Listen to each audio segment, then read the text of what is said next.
So I was curious if I have doctor in front of my name and credentials behind my name. I'm wondering because that shows that I can research and I'm a great scholar. Can I research everything and then go into the medical space and become that type of doctor? Or if there was a pilot shortage, I've flown ever since I was like a couple of months old. And had I known how the system works, I probably would have had like over 1,000,000 points by now. So I think I'm very experienced in flying. So if there's a pilot shortage, would I be able to fly the plane? Because they just need some people to fill in the spaces.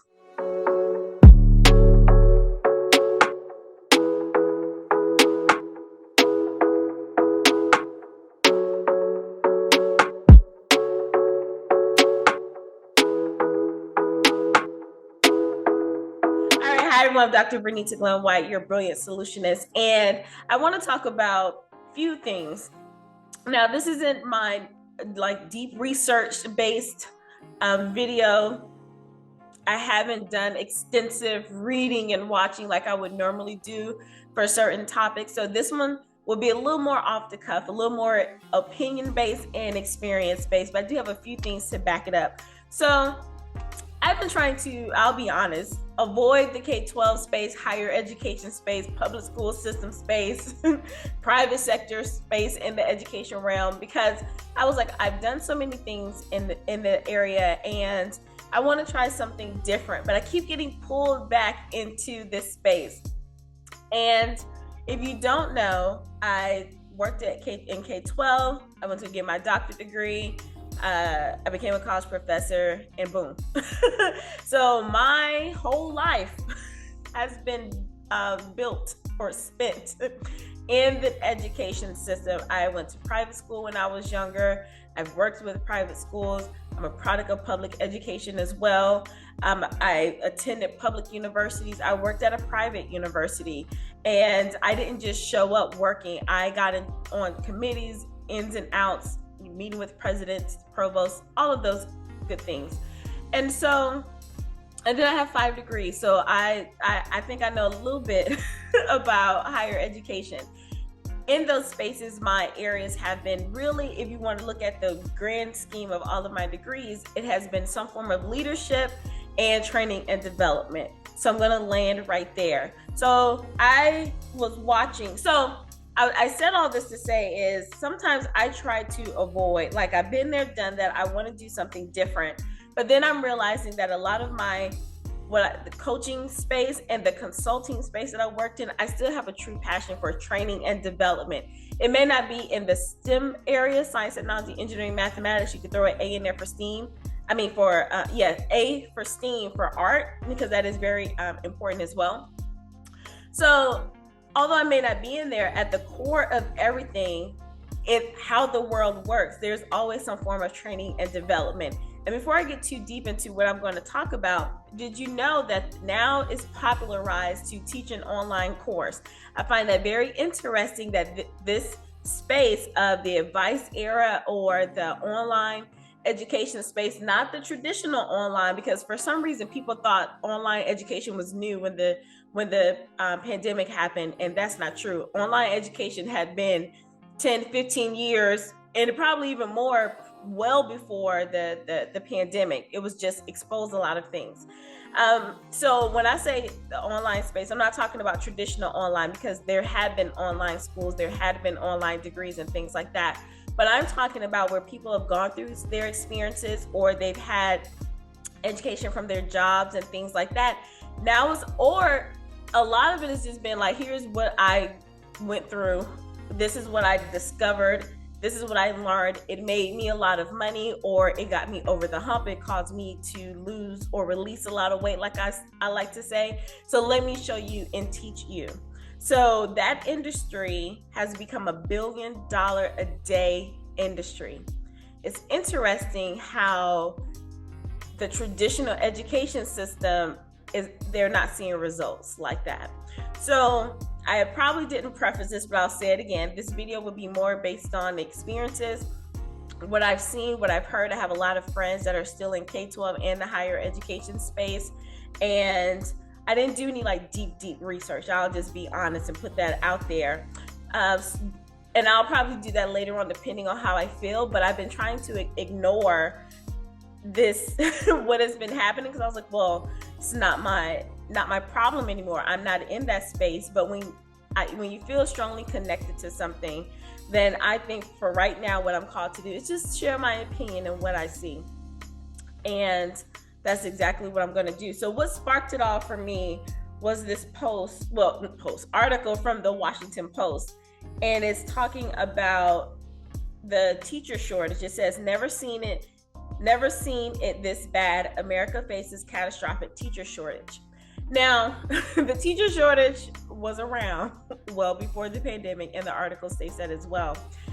I joked about if I had, can I go be a medical doctor if they are low on cardiologists, because I can read, I can research, I'm good with my hands. Would you allow me to do that if I don't go to medical school?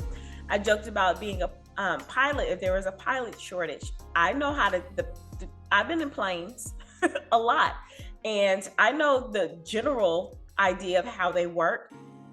Can I just show up in the cockpit and let somebody just show me on the fly? Now, I'm not saying that everyone has to go a certain route or a certain path to get a certain skill set. However, it's interesting that if you go to a hospital, or if you go to a lawyer, well, that may not be a good example now because you can take, no, it still works. So I was going to say, because you can just take the bar and pass. There's still some, I kind of looked it up a little bit. You do more than just sit for an exam. So there is some sort of training and exposure that takes place before you can just say, ta-da, I'm a lawyer. And even with that, even if you pass the bar by just taking the test, will people trust your skill set if you haven't gone through a process to prove that you understand the law, because somebody's life is in their hands? The same way the medical profession, the pilot, and insert whatever profession that is. So I'm trying not to ramble, but if it gets long, it gets long. So the issue for me is, like I said, I think the education space needs a lot of innovation and creativity. It's interesting how they talk about it like, oh, we're here to be creative and innovative, but that's not true. If you watch any of my other videos where I talked about this, especially my career path, I think it's like 6 or 7 videos in that series, I do talk about how they've been, you may hear me say we, they, back and forth. I'm trying to go with they because I am not working in that space. So it's interesting how they can say, yeah, we creative, innovative, we're the hub of everything. People love and respect the profession, but that's not true, because the education profession has looked the same since it started. You can pull up pictures from the 20s, 40s, 1800s, and it's always like a desk, a chair, some people in the room, and a teacher in front of the class. Traditionally has been women teachers in the lower grades, and lower grades for things outside of college. And if you look at the elementary school space, it's that way. The universities were predominantly white males, and if you look at it overall, it is still that way in the United States. Have to be careful when I say that I'm international, just joking. But seriously, so it has done what it's supposed to do. However, now I am a certain age, so I've seen innovation happen, but I will be honest, I've never seen things move so quickly as it did for the times we were in the pandemic. And I'm gonna give a brief example, and the ones that I think most people, or I'll say everyone can relate to, mostly everyone can relate to. If you paid attention to commercial ads, things that were happening, I'll just stick with commercials. Did you notice, and people can say, well, I don't watch TV. Well, the streaming services have gotten smart, so they put the commercials in there too. Did you notice when we were on lockdown, then the commercials showed we were on lockdown? Like, they were showing how the world was breathing again, everything was growing, the footprints and things were lifted up. It was all of that. It was very beautiful. And then when people were, then they talked about the essential workers. So the commercials were showing how the essential workers had to go in. And then it evolved into, okay, we can go back out. We have on masks now. And then like they would show delivery services with the mask on. They would show the new companies that were started because people weren't able to leave their homes. They were showing a lot of what it takes to work from home. Then it evolved into, now we're back outside again.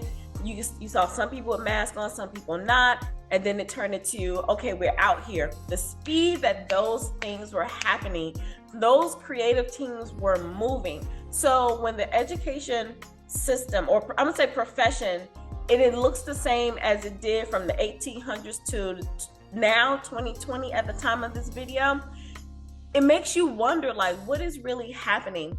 And then you can take technology. And I know people talk about, oh, technology moves fast and this and that. Let's not even talk about software technology. Let's talk about hardware technology, laptops from late 1970s to like 90s and 2000. So that's not a big chunk of time for something to go so bulky to something that's literally sitting right here, and they've gone even smaller to your watch. So when you see other industries that is moving that fast, you wonder, like, really, what is happening? So I had a friend of mine, he's my ABF, and I haven't named him, but my ABF, I sent him the article about the teacher shortage. And he was like, well, of course, people want to mess up the system. And, they just want to hold certain people down. And I told him, I said, I hear you, but and I say this to a lot of people who always say, I didn't learn this in school. I am a little biased about that because I'm like, oh, yes, you did learn this in school. Now, whether it was to the level of you remembering or if it was executed properly, maybe not. But a lot of things that people say they wish they would have learned in school, they're in the standards. That's another conversation for another day. And then if you went to college, I don't like you saying that either, because for the people who only went to K-12, they could say something. And even though I don't fully agree with them all the time for 100%, they get like a little pass. But the people who went to college, you don't get to say that anymore. But again, that's another video. I got all these videos to do. I've been inspired by this one particular YouTuber, and I'll name her later if I keep, being consistent with this type of content. I just love her style. I just love her style, and it just inspired me. But anyway, so I lost my point. But what I was saying is, when you say that you didn't learn a particular thing in school, oh, I know what I was saying. So I was like, schools do exactly what they were created to do. Schools, if you understand the history of education and why it was designed, it was to separate the labored from the learned. And the labor was like, I just need you to know these skills just enough so you can go do like the farm work, or then it turned into whatever was happening with the industrial age. All the little things, it mirrored society to a point. Then there was a group of people who went on to learn about religion and then philosophy and literature. That's where you get the Ivy Leagues from and things like that. I won't go too deep into that, but kind of understand that's where it was. It was for the people who were the labor. I just need you to learn these particular skills so you can just do this over here. And then for the others, I need you to learn these skills so you can do this over here. And then we all need to learn about the Bible and religion and things like that. Then as society evolved, then people were like, oh, well, these would be great concepts if all children learn, because Horace Mann came around and was like, hey, everybody need to go to school, right? Because he was the U.S. Secretary of Education that made this huge force. If you don't know who he is, kind of look at some of your children's textbooks or your old books, and you'll see like Horace Mann Company. It was a real man. That's who he was. So he was like, everybody go to school. So then you got all these people. Some of them were still in one rooms, and then it was like, well, you at least need to learn to read. Maybe you should write. You should know some arithmetic, some basic maths, and then maybe some philosophy, some religion. No, that was set for the people that were going, to the upper class and things like that. So, but then people are like, hey, we got people that are coming into this work space. They need to learn now these skill sets. So education mirrored society to a certain point. Somewhere down the line, Society took off this way and education was, so society went like this and education was doing like this. Right? Now, I don't know. I'm not going to talk about all the subjects. I can only speak for my area of focus, which was mathematics, leadership, some science, and then technology as well, STEM, and the evolution of that. But then you get more people who were like going to schools. Yeah, K-12 was just enough to get them into colleges, you know, and then you can learn what you need to learn when you get to college or universities, or you get to learn what you need to do when you go off to VOTech or trade schools. Trade schools were really big back in the day. And even when I was in high schools, trade schools were really popular. Then people got a little too uppity for trade schools, and then people realized trade school people were making the money and they had actual skills. I'm a big proponent on having skills. If you understand having skills, right? But then it was a class thing, but I'm not going to get into that. But now, anyway.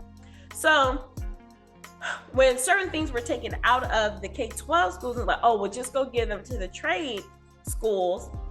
Then you start looking at, well, in order, now schools kind of jumped over society and went to universities, even though universities mimic what happens in society. Like, we need people for these jobs, so who's going to train them to do this, that, and the other? It's kind of weird, right?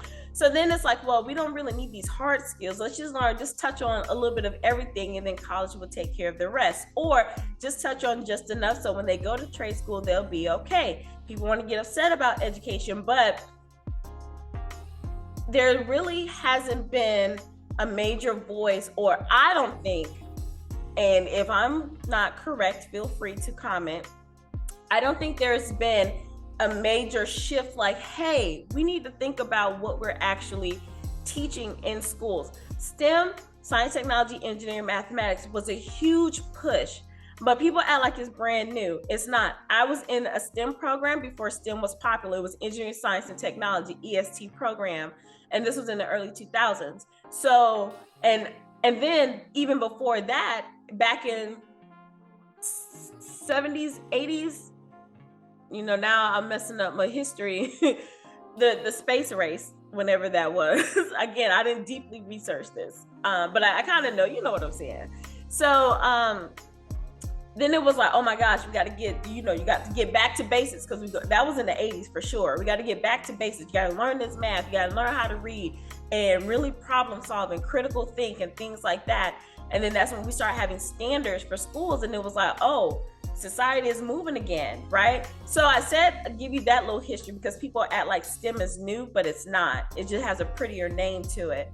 And people overall are not doing real STEM. They're just still isolating science, technology, engineering, and mathematics, and not understanding it as a whole. But again, that's another topic for another day. I'm getting to my point about the teacher shortage, I promise. So that movement happens to where, oh my gosh, technology is booming. I do still think everybody needs a STEM degree, and I think I did a video about that. And it's not so much to go work in STEM, because working in STEM and what, again, other people and I'm generalizing, so it may not be you. What people forget, like, STEM is not always coding. And that's coming from someone who trained as a computer engineer then dropped out. So, but it's not always coding, and people forget that. And it's like, that's part of the problem too. But anyway, so when this whole shift happened, let's say, all right, STEM is the thing. We need more STEM, because as the US, we down there at the bottom when it comes to these standardized tests compared to these other countries. So we need more people to train for that.